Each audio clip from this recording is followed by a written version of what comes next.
नाही, मला एवढं म्हणायचंय की जी घटना झाली ती दुर्दैवी घटना आहे आणि त्या घटनेचा निषेधच आहे.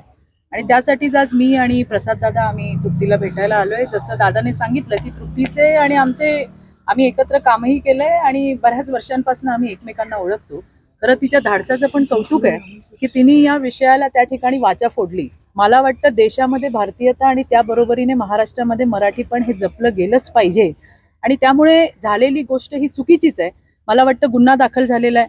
इथे आमचे आमदार मिहिर कोटेचा येऊन गेलेत, खासदार आमचे जे आहेत मनोजभाई कोटक ते सुद्धा त्या ठिकाणी येऊन गेलेले आहेत. सगळ्यांनी या घटनेचा कॉग्निझन्स घेतलाय.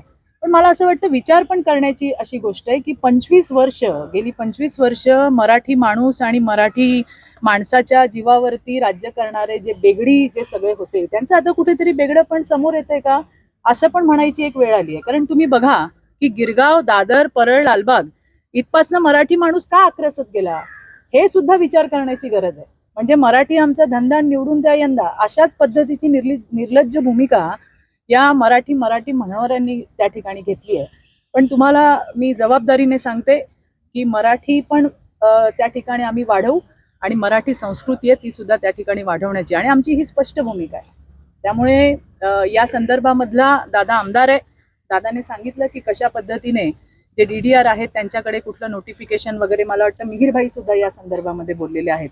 परंतु हे सगळे प्रश्न त्या अनुषंगाने येतात. तृप्तीच्या धाडसाचं कौतुक करावं लागेल की तिने बऱ्याच नेत्यांनी पण तुम्ही बघितलं की सांगितलं की आम्हालाही असे अनुभव आलेले आहेत. त्याच्यामुळे हिने हा एक जो तिच्यासोबत जे झालंय ते तिने मांडलं आणि आज आपण बघतोय अक्रॉस पार्टी लाईन किती जाती धर्माचे सगळेच लोक त्या ठिकाणी येऊन तिला सपोर्ट करतायत.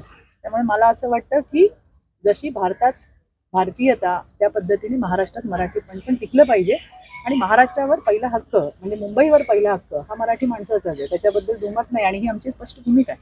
पंकजा मुंडेंसारख्या ज्येष्ठ नेत्यांना देखील अशा प्रकारचा अनुभव आलेला आहे.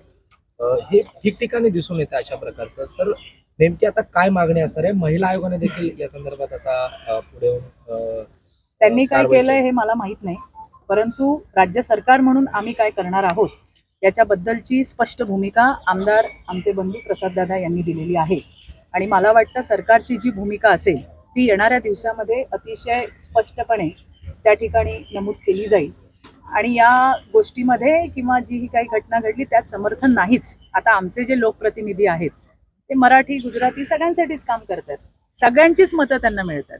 त्याच्यामुळे सर्व धर्म समभाव घेऊनच चालणारी भारतीय जनता पार्टी. आता आमचे गंगाधर इथले कॉर्पोरेटर आहेत, इथे मराठीही टक्का आहे, इथे गुजरातीही टक्का आहे, काम सगळ्यांसाठीच केलं जातं. त्यामुळे अशी एखादी दुर्दैवी घटना घडली तर कुठल्या समाजावरती प्रश्नचिन्ह उभारायची आवश्यकता नाहीये.